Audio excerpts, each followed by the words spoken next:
এটার একটা প্রতিটা কারণ পাবলিক আছে। ইউনিভার্সিটিতে আমি আমি আমি একটু যদি বলি, সেটা হচ্ছে যে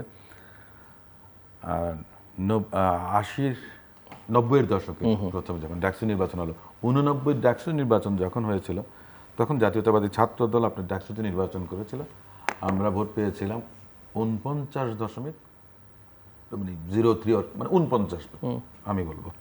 সংগ্রাম পরিষদ হয়েছিল, ছাত্র সংগ্রাম পরিষদ যখন হয়েছিল, ওনারা ভোট পেয়েছিলেন 51% ভোট পেয়েছেন। সংগ্রাম পরিষদ হওয়া, ওটার একটা ইম্প্যাক্ট ভিন্ন রকম থাকে, যার কারণে কেন বললাম যে ভিন্ন রকম থাকে, ঠিক তার পরের বছর 90-এ যখন নির্বাচন হলো, ডাকসু নির্বাচন, সেই নির্বাচনে জাতীয়তাবাদী ছাত্রদল 55% ভোট পেয়েছে ডাকসুতে।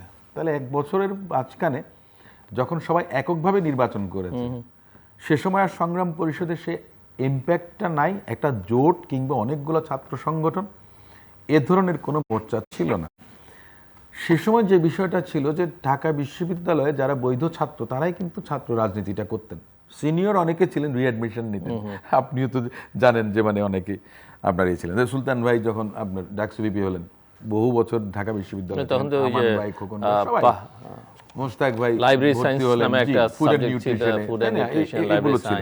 এখন একটা বিষয় পরবর্তীকালে যেটা হয়েছে, ছাত্র শিবিরকে যে গুপ্ত সংগঠন বলা হয়, ওই সময় কিন্তু আমার মনে আছে 89-এর যে নির্বাচন, সেই নির্বাচনে ছাত্র শিবির 1000-এর উপরে ভোট পেয়েছে। পরের বছর 90 সালে 1100 থেকে 1200 ভোট পেয়েছে। ঢাকা বিশ্ববিদ্যালয়ে সে সময় আমরা ছাত্রছাত্রীর সংখ্যা 30 থেকে 32,000 ধরতাম। তার মানে তাদের একটা পার্সেন্টেজ তখন ছিল। এর পরবর্তীকালে এসে যেটা হয়েছে যে দুটো বিষয় আছে, রেগুলার স্টুডেন্ট দিয়ে কমিটি করা, আর যাদের মনে করেন ছাত্রত্ব শেষ হয়ে গেছে, হলের সে বৈধ ছাত্র না, তার প্রতি বিশ্ববিদ্যালয়ের শিক্ষকদের কোনো দায় দায়িত্ব নেই। এটা আমি নিজেও যখন ঢাকা বিশ্ববিদ্যালয়ের আহ্বায়ক ছিলাম, সে সময় দেখা গেছে যে অনেকের ছাত্রত্ব ছিল না, না দুঃখিত, আমাদেরকে একবার হল থেকে বের করে দিল। কিন্তু পরবর্তীতে পরিবেশ পরিষদের মিটিং হলো, যারা বৈধ ছাত্র আইডি কার্ড দেখে তাদেরকে তোলা হবে। সে সময় দেখা গেল যে আওয়ামী লীগ ক্ষমতায়, তখন দেখা গেল যে আমরা আমাদের হলগুলোতে 4টা হল, যেগুলো আমরা বলি মুজিব হল, জসিমউদ্দিন হল, জিয়া হল, সূর্যসেন হল, মহসিন হল, এই সমস্ত হলগুলোতে যেহেতু আমাদের ছাত্র দলের ছেলেদের সংখ্যাধিক্য বেশি ছিল, এবং বৈধ ছাত্র বলেই হলে প্রভোস্ট এবং হাউস টিচারদের একটা দায় দায়িত্ব থেকে যায়। কিন্তু এই প্রবলেমটা আপনি বললেন ছাত্র দলের কথাটা, জাতীয়তাবাদী ছাত্র দল বাংলাদেশ আওয়ামী লীগ ক্ষমতায় আসার পর 2009 সাল থেকে যে কায়দায় শিক্ষা প্রতিষ্ঠানগুলোকে আপনার পরিবেশ নষ্ট করেছে, বিনষ্ট করেছে, সন্ত্রাসের ত্রাসের রাজত্ব কায়েম করেছিল, হলে তো জাতীয়তাবাদী ছাত্র দলের কোনো নেতাকর্মী থাকতে পারেনি, যার কারণে তারা সাধারণ ছাত্র পরীক্ষা পর্যন্ত দিতে পারেনি, বিচ্ছিন্ন হয়ে গেছে সাধারণ ছাত্রছাত্রীদের কাছ থেকে। পক্ষান্তরে ছাত্র শিবিরের যারা আছেন, তারা দেখা গেছে যে ছাত্রলীগের সঙ্গে রাজনীতি করেছেন। আপনি দেখবেন অনেকে, even that is Sadiq Qayyum, যিনি ডাকসু ভিপি সর্বশেষ এখন পর্যন্ত, এখন যে ডাকসু ভিপি, উনিও আপনার ছাত্রলীগের মধ্যেই ছিলেন। হোলিয়ার দেন পোপ বলে একটা কথা আছে না, ওই সন্ত্রাসী কর্মকাণ্ড ছাত্রলীগের যারা মনে করেন তাদের থেকেও বেশি এরা করেছেন। এ ধরনের ঘটনাগুলো হয়েছে। সো এটার আপনার একটা সমাজতাত্ত্বিক একটা আছে, মানে বিশ্লেষণ করা যায় যে কেন ছাত্রদল এই জায়গাগুলোতে জিততে পারেনি। আপনি যেটা বলেছেন যে 90-এর দশকে বাংলাদেশে প্রায় 93% কলেজে, বিশ্ববিদ্যালয়ে জাতীয়তাবাদী ছাত্রদল পূর্ণ প্যানেল, ইভেন কি আপনার গোপালগঞ্জ বঙ্গবন্ধু কলেজ যেটা, সেখানেও জাতীয়তাবাদী ছাত্রদল পূর্ণ প্যানেল পেয়েছে পরপর 2 বছর যে নির্বাচন হয়েছিল।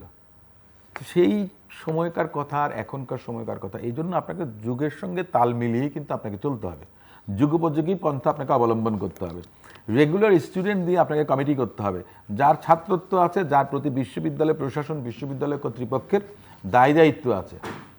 সেটা যদি না হয়, তাহলে অন্যান্য যাদের সহপাঠী, যারা ছাত্র রাজনীতির সঙ্গে সম্পৃক্ত না, তার সঙ্গে তো আপনার ইন্টারাকশন থাকবে না, তো আপনি তো তার মধ্যে প্রভাব ফেলতে পারবেন না, কিংবা তাকে মোটিভেট করতে পারবেন না।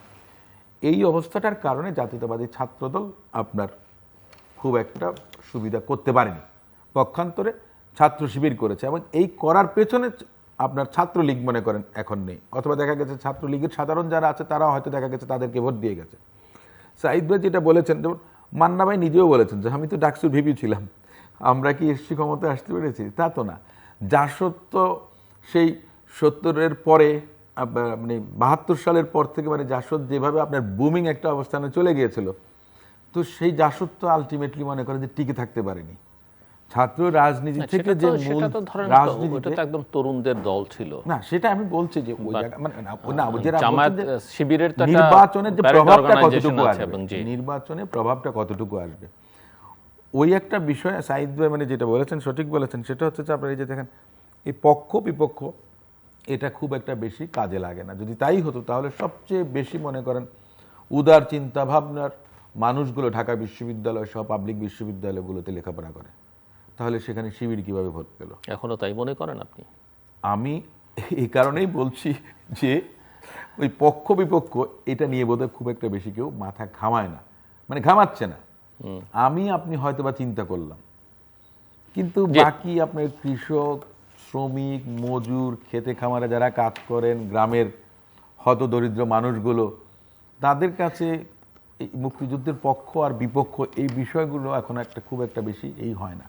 উল্টো দেখা গেছে যখন এই যে ফেস্টের নেত্রী যখন বলেছিলেন যে সব রাজাকারের বাচ্চা, যে মুক্তিযোদ্ধা সন্তানরা চাকরি পাবে না তো কি রাজাকারের ছেলেরা পাবে, ওটাতে বরং তাদের মধ্যে একটা জেদ চেপে গেছে সাধারণ ছাত্রছাত্রীদের মানুষের মধ্যে, যে যেটাকে ফেরি করেই ওনারা অনেকগুলো বছর মনে করেন যে পার করেছেন বা আরও পার করতে চেয়েছিলেন, ওটা কিন্তু কাজে লাগেনি। ঠিক তেমনই ডাকসুতে যখন নির্বাচন হয়েছিল তখনও কিন্তু এ ধরনের আপনার একটা কথা এসেছিল যে সাদেক কাইয়ুমের বিরুদ্ধে একটা স্লোগান উঠেছিল ওই তকমা দিয়ে, মুক্তিযুদ্ধ বিরোধী একটা তকমা দিয়ে স্লোগান হয়েছিল।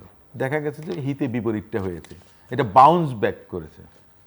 তো এই জন্য বলছি যে কখন যে কি আমি নিজেও মনে করেন যে বুঝে উঠতে পারছি না।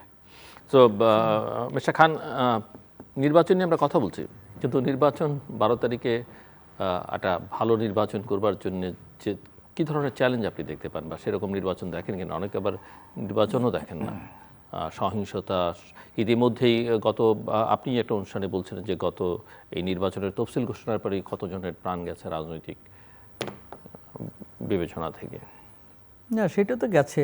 একটা ব্যাপারটা হচ্ছে যে আজকের বাস্তবতায় জনগণের আকাঙ্ক্ষা হচ্ছে একটা নির্বাচন হওয়া দরকার। এই জন্য দরকার যে তাদের কাছে অন্তর্বর্তী সরকারের কাছে অনেক প্রত্যাশা ছিল, তো যে প্রত্যাশা ছিল পূরণ করতে পারেনি। আইন শৃঙ্খলা পরিস্থিতির উন্নতি ঘটে নাই এবং অন্যান্য যে সমস্ত ভাবনা তাদের কাছে ছিল, তা জনগণ যেটা চাওয়া ছিল, আকাঙ্ক্ষা ছিল, সেই আকাঙ্ক্ষাগুলো পূরণ হয়নি।